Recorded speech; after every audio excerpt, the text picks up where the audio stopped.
Tabitha గారిని అడిగాను అనమాట. ఒక్క ప్రివ్యూ వేస్తానండి, మీకు కుదిరితే వచ్చి చూడండి అని చెప్పి. ఇది తప్పకుండా చూస్తాను లక్ష్మణ్ అని ప్రివ్యూ వేసాం. మైత్రి శశి అన్న డిస్ట్రిబ్యూటర్, ఆయన వీళ్ళొక 30-40 మెంబర్స్ 40 మెంబర్స్ వచ్చారు. సుకుమార్ రైటింగ్స్ నుంచి తబిత గారు వచ్చారు. నేను చెప్పాను, మీరు పుష్ప, రంగస్థలం ఇలాంటి సినిమాలు చూసి ఉంటారండి, మాది చాలా చిన్న సినిమా, మీరు ఆ ఎక్స్పెక్టేషన్ వద్దండి, జస్ట్ వచ్చి చూడండి. నాకేం ఎక్స్పెక్టేషన్ లేదు లక్ష్మణ్, అయినో కదా నేను చూస్తాను అని. చూసిన తర్వాత నవ్వుతున్నారు గట్టిగా నవ్వేస్తున్నారు. ఇంకా మొత్తం సినిమా అయిపోయి వచ్చేసరికి కళ్ళు ఊదిపోయి బాగా ఒక ఆనందం ఉంటుంది కదా, అలా ఆ ఆనందంలో ఉన్నారనమాట. ఏం లక్ష్మణ్ ఏం లక్ష్మణ్ అసలు ఇంత మంచి సినిమా తీసి ఎక్స్పెక్టేషన్ పెట్టుకోవద్దంటే ఏం లక్ష్మణ్ అన్న టైంలో అన్నారు. అసలు అదిరిపోయింది సినిమా అంటే. మళ్ళీ శశి గారు ఎంత కాదనుకుంటే ఎలా అప్రోచ్ చేయాలి మైత్రి వాళ్ళని డిస్ట్రిబ్యూషన్కి? కుమార్ గారు మైత్రి అంతా ఒకటే కదా సార్, ఫ్యామిలీ. ఐ మీన్ వాళ్ళు చాలా ఇదిగా ఉంటారు.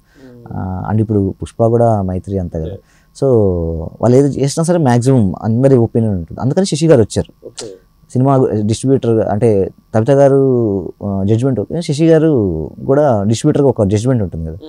ఆయన చూసి ఫస్ట్ అయిపోయిన తర్వాత లక్ష్మణ్ లేదు లక్ష్మణ్ మ్యాటర్ ఉంది, ఒక 2-3 షోలు పడతాయి ఈజీగా, నవీన్ గారికి రవి గారికి కుదిరితే సుకుమార్ గారికి కూడా చూపిద్దాం, స్ట్రెస్ బస్టర్ ఇది మూవీ ఖచ్చితంగా చూపిద్దామని అక్కడ నుంచి అలా మొదలైంది సార్. ఇంకా ఈ షూటింగ్ ఎక్కడెక్కడ చేశారు? మొత్తం హైదరాబాద్ సార్. మొత్తం హైదరాబాదే. ఎప్పుడు మొదలైంది, ఎప్పుడు ఎండ్ అయింది? ఇది నేను డైలాగ్స్ కూడా మీరే రాశారా? మొత్తం sir, story, screen play, dialogues, direction. Writing skill మొదటి నుంచి ఉంది మీకు? నాకు ఉంది సార్. నాకు దేవగారి దగ్గర అలవాటైంది, నేను నేర్చుకున్నాను, దేవగారి దగ్గర నేర్చుకున్నాను ఎలా రాయాలి అని. నేను టెలివిజన్లో పనిచేశాను సార్. జీ తెలుగుకి నేను ఆల్మోస్ట్ 4 years ఫ్రీలాన్సింగ్ చేశాను. ఫ్రీలాన్సింగ్ చేశాను రైటర్గా. అండ్ రైటర్ అండ్ డైరెక్టర్గా కొంచెం టచ్లో ఉంటే చెప్తా అని ఒక షో వచ్చింది ప్రదీప్ మాచార్య, దానికి నేను writer and director. So talk shows చేసాము, స్కిట్స్ రాశాను, అన్నీ. రైటింగ్ అక్కడ అలవాటు అయిపోయింది బాగా. సో రైటింగ్ నా స్ట్రెంత్ అంది సార్, రైటింగ్ నా స్ట్రెంత్ సార్. ఇప్పుడు అంతా బాగానే ఉంది, కానీ ఇవాళ థియేటర్కి జనాన్ని రప్పించడం అనేది పెద్ద టాస్క్. మరి దీన్ని ఎలా ఫేస్ చేయబోతున్నారు? మరి ఈ సినిమాకి జనం నుంచి ఎలాంటి రెస్పాన్స్ వస్తుందని అనుకుంటున్నారు? మీరు కామెడీ ఉంది, అన్నీ ఉన్నాయి, నాకు వచ్చిన సమాచారం కూడా అదే. అందుకని నేను మిమ్మల్ని వెంటనే నెంబర్ తీసుకుని కాంటాక్ట్ చేశాను. అందుకే పిలిపించిన కారణం కూడా అదే. నేను విన్నాను కాబట్టి ఇవాళ మార్నింగే విన్నాను, సినిమా చూశాను, అద్భుతంగా వచ్చింది అంటాం ఫ్రెండ్ అంటాం.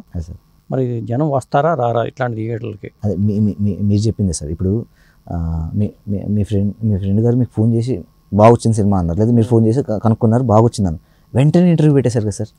బేసిక్గా ఆడియన్స్ కూడా అంతే సార్, ప్రేక్షకులు కూడా ఏంటంటే మంచి సినిమా వచ్చింది అని తెలిస్తే చాలు సార్. కానీ మంచి సోర్స్ ఉండాలి. అంటే ఇప్పుడు మీరు చెప్తే ఒక 10 మంది వెళ్తారు అంటే మీరు చెప్పారనుకోండి. స్వాతి ముత్యం సినిమా ఉంది, మన మధ్యలో వచ్చింది, చాలా అద్భుతంగా చక్కగా బ్రహ్మాండంగా చేశారు. ఆయన పేరు కూడా లక్ష్మణ్ అనుకుంటా. అవునవును, ఆయన లక్ష్మణ్, మీరు లక్ష్మణ్, కార్య, మీరు కార్య ఇంటి పేరు సార్. సో టాక్ వచ్చింది అనుకోండి సార్. ఇప్పుడు సపోజ్ ఫర్ ఎగ్జాంపుల్ సామాజికంలో చూడండి సార్, దానికి ముందు వరకు లేదు, ఫస్ట్ షో పడిన తర్వాత రాకెట్లోకి దూసుకెళ్ళిపోయింది. టిల్లు స్క్వేర్ టాక్ వచ్చిందో లేదో ఒక 5-6 daysలో హ్యూజ్ కలెక్షన్స్ మొత్తం రన్ కొట్టేసింది సార్. అంటే ప్రేక్షకులు అలా ఉన్నారు సార్. నిజంగా మీరు చెప్పింది నిజమే సార్. థియేటర్స్కి ఎందుకు రావట్లేదు అంటే they are waiting for a good film నేను అనుకుంటాను సార్. ఇంకొకటి ఈవెంట్ ఫిల్మ్స్కి వచ్చేస్తారు సార్, పెద్ద సినిమాలు కైండ్ ఆఫ్. ఇంకొక సినిమాకి వచ్చేది ఫన్ సినిమాకి మాత్రమే సార్.